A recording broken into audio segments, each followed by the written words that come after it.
Hello, hello, bienvenue, merci d'être avec nous dans cette émission hebdomadaire Garage Émile Frey aux Acacias. Un garage, comme vous le savez déjà, qui vend de la BMW et de la Mini. On a le plaisir d'être avec Alexandre Farago, le directeur du garage. Salut Alexandre. Bonjour Michel, bonjour à tous. Merci beaucoup d'être avec nous. On aura tout à l'heure, dans un instant, une question d'un des internautes qui nous a parlé un peu du système de frein de la M5 de la BMW qu'on a découvert la semaine dernière. Avant ça, on va s'intéresser au sujet du jour, Alexandre, qui est tout simplement une partie importante, c'est la prise en charge du client lorsque ce même client vient pour tout simplement un service. La prise en charge, ça commence par là, on est d'accord? Absolument. Donc, alors là, on est dans un cas de figure où le client a pris rendez-vous chez nous, il se présente chez nous. Et puis là, donc, on a 5 conseillers de service qui sont là pour conseiller le client, pour lui montrer sa voiture dans les réceptions directes qu'on a déjà vues. Et puis, quand il arrive chez nous, bien, on a directement un écran où il peut voir son numéro de plaque qui est sur l'écran, voir où en est son véhicule quand il vient le rechercher, s'il est terminé, s'il est en cours de réparation, si le véhicule a été déjà retiré par une autre personne, etc., s'il a mandaté une autre personne. Et puis nos conseillers de service sont là évidemment pour lui dire tout en détail qu'est-ce qu'il y a à faire sur le véhicule. L'occasion de mettre un petit peu en lumière les conseillers de service, ce sont évidemment des gens qui ont une formation pour, évidemment des gens qui peuvent réceptionner des clients et les conseiller. Alors tout à fait, ce sont les personnes clés de l'entreprise qui vont s'occuper de réceptionner le client, d'assurer le service pour le client et surtout le suivi du véhicule du client tout au long de la réparation et même avant la réparation. Donc pour conseiller le client s'il y a des actions techniques, s'il y a un service, qu'est-ce qu'il y a exactement à faire dessus, pour faire un devis également, pour proposer des accessoires, etc. Donc il y a vraiment toute la gamme complète qui est présentée par nos conseillers de service auprès des clients. Alexandre, lorsque l'on téléphone, le client téléphone, on peut imaginer que les clients, à force on peut être l'habitude d'un certain conseiller, on peut choisir son conseiller ou c'est dispatché un peu comme ça en fonction du travail et au hasard des rencontres, j'ai envie de dire. Alors effectivement, donc nos conseillers de service... C'est un peu comme des médecins, on a confiance, on n'a pas forcément envie de changer, on est habitué. Alors on remarque par habitude, donc nos conseillers de service ont bien souvent les mêmes clients. Quand ils sont en vacances, certains clients disent j'attendrai que mon conseiller de service soit de retour. Il y a aussi des clients qui envoient des cartes postales à nos conseillers de service. Donc en fait, il y a un lien particulier qui est tissé entre nos... Une sorte d'amitié qui se crée entre le client. Et ça, c'est important aussi. Absolument, ça c'est important. C'est une question de confiance envers... Fidéliser le client. Tout à fait. Alors on va dire que derrière l'entreprise Émile Frey, il y a des gens. Il y a des gens, on n'est pas des numéros, on est peut-être 120 dans l'entreprise, on est une grande entreprise, mais chez nous, les collaborateurs sont l'élément essentiel de l'entreprise. En attendant le bureau de vente dans lequel on va aller là, on peut dire, parce qu'on est quand même le jeudi avant Pâques, on a envie de dire, ça travaille quand même chez Émile Frey le jeudi avant Pâques, ça chôme pas tout le monde est en vacances. Alors, il y a plein d'activités. Alors il y a plein d'activités, donc aujourd'hui l'atelier est quand même bien rempli malgré qu'on est sur le week-end de Pâques. On est aussi en plein nouveaux travaux. Là, on est en train de tirer des câblages pour un nouveau bureau de nos chefs d'atelier qui seront également décentralisés. On fait toujours des améliorations pour améliorer la qualité du travail.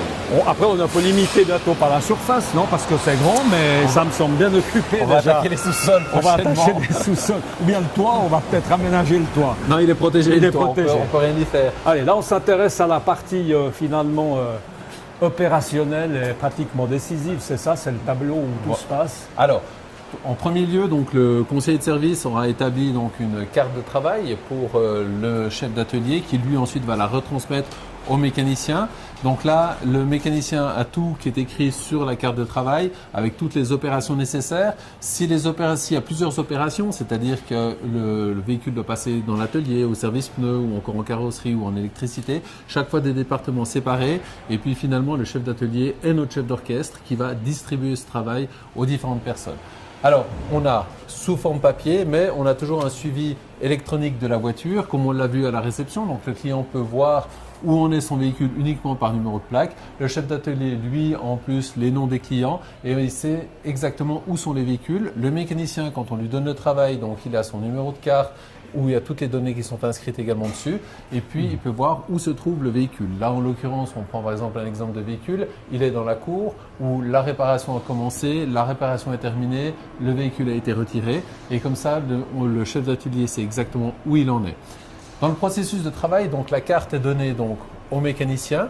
Et ensuite, après, le chef d'atelier doit faire un contrôle des travaux qui ont été effectués.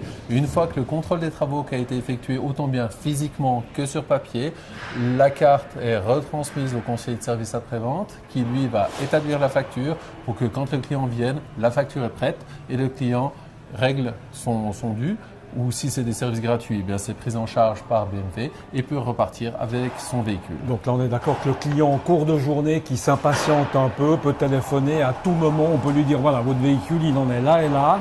Il sera prêt dans 3 quarts d'heure. Ça fait que la personne, évidemment, ne vient pas pour rien. Elle vient exactement à l'heure où le véhicule est prêt. Un autre avantage qu'on a par rapport à ce système, c'est si votre conseiller de service est occupé, donc notre réceptionniste qui est à l'accueil a également cet écran. Il voit tout de suite où en est la phase de terminer du véhicule, oui ou non. Alexandre, on est tout à l'heure passé un petit peu vite. Il y avait un box juste là-bas à l'entrée. On a peut-être vu visuellement, mais on peut en parler. Un box qui est important parce que là, on peut venir carrément sans rendez-vous. Hein. C'est quelque chose qui est peut-être fait un peu plus rapidement, sur le pouce, comme ça. Tout à fait. Donc, on a notre service rapide. Là, le service rapide, donc le client peut attendre sur le véhicule, peut venir un petit peu à l'improviste, suivant le planning, comment est-ce qu'il est libre. Et là, on a un mécanicien qui est dédié à ça pour pouvoir effectuer donc des réparations rapides. Et là, le client attend.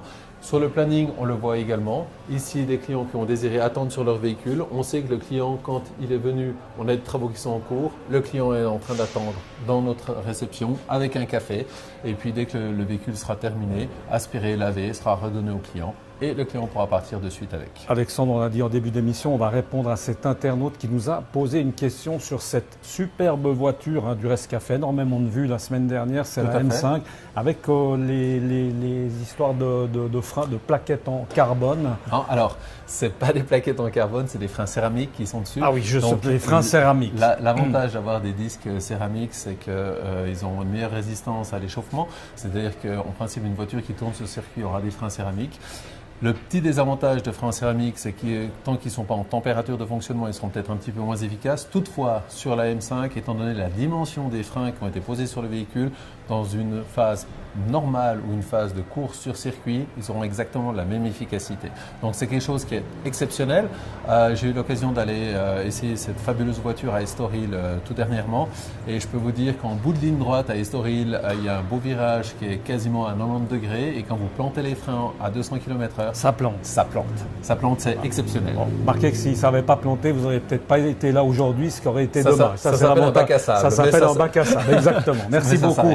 Merci. En tout cas, Alexandre, et puis on vous souhaite des joyeuses fêtes de Pâques à vous tous, à tous les employés de ce garage Émile Frey. Et puis on vous rappelle l'occasion pour nous de vous dire justement que si vous avez des questions à poser, qu'elles soient techniques ou autres, au garage Émile Frey, eh bien vous pouvez nous laisser des commentaires que nous transmettrons et nous y répondrons dans l'émission de la semaine prochaine. Et puis vous rappelez également que vous pouvez nous suivre non seulement sur Facebook, mais également sur Twitter, YouTube et notre site internet www.direct-news.info. À très bientôt. Ciao.